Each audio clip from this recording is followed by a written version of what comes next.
Assalamualaikum warahmatullahi wabarakatuh. Baiklah, saya akan menjelaskan tentang aktor-aktor dalam perekonomian dan peran campur tangan dalam pemerintah. Yang pertama, aktor-aktor dalam perekonomian, yaitu aktor-aktor dalam ekonomi publik. Yang pertama, rumah tangga. Rumah tangga adalah pelaku ekonomi dengan ruang lingkup yang kecil. Di dalam rumah tangga peran seluruh anggota keluarga karena melakukan kegiatan konsumsi dan beberapa kegiatan ekonomi lainnya. Contoh yang ada di rumah tangga yaitu ayah, ibu, dan anak. Kedua, masyarakat. Masyarakat mempunyai peranan dalam ekonomi sebab dalam masyarakat melakukan seluruh kegiatan ekonomi yaitu produksi, konsumsi, dan distribusi. Yang ketiga, perusahaan. Ada banyak peran dari perusahaan untuk berlangsungnya kegiatan ekonomi. Perusahaan adalah organisasi usaha yang dibentuk untuk menghasilkan barang dan jasa yang dibutuhkan oleh konsumen. Yang keempat, pemerintah.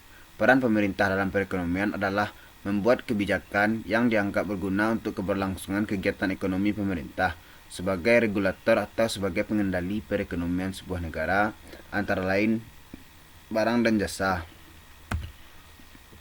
Yang kelima, luar negeri. Luar negeri dapat membantu proses keberlangsungan kegiatan ekonomi di suatu negara.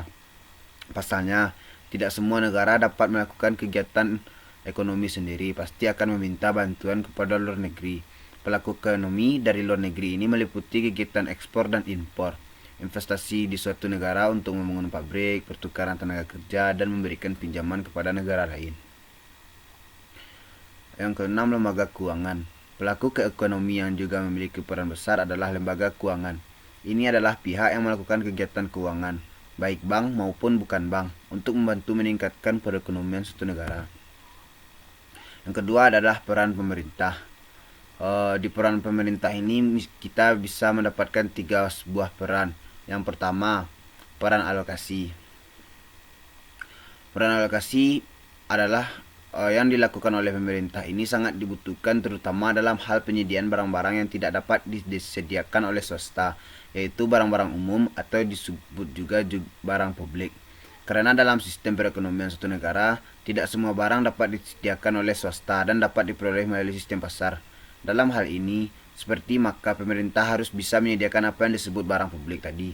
Tidak dapat tersedianya barang-barang publik tersebut melalui sistem pasar disebut dengan kegagalan pasar. Hal ini dikarenakan manfaat dari barang tersebut tidak dapat dinikmati oleh sendiri, tapi dapat dimiliki atau dinikmati pula oleh orang lain. Dengan kata lain, barang tersebut tidak mempunyai satu sifat pengecualian seperti halnya barang swasta. Contohnya seperti udara bersih, jalan umum, jembatan, dan lain-lain. Yang kedua, ada peranan distribusi. Peranan distribusi ini merupakan peranan pemerintah sebagai distribusi pendapatan dan kekayaan. Tidak mudah bagi pemerintah dalam menjalankan peranan ini karena distribusi ini berkaitan erat dengan masalah keadilan. Sedangkan masalah keadilan sudah terlalu kompleks sebab keadilan ini merupakan suatu masalah yang bisa ditinjau dari berbagai persepsi.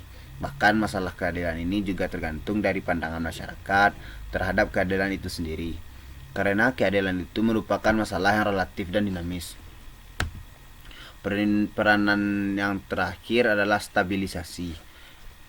Kegiatan ini adalah menstabilkan perekonomian, yaitu dengan menggabungkan kebijakan-kebijakan moneter dan kebijakan-kebijakan lain seperti kebijakan fiskal dan perdagangan untuk meningkatkan atau mengurangi besarnya permintaan agregat sehingga dapat mempertahankan full employment dan menghindari inflasi maupun deflasi.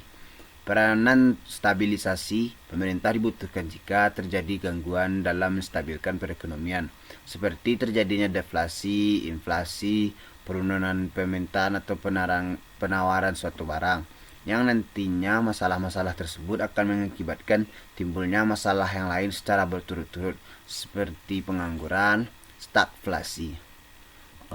Baiklah, sekian presentasi dari saya. Assalamualaikum warahmatullahi wabarakatuh.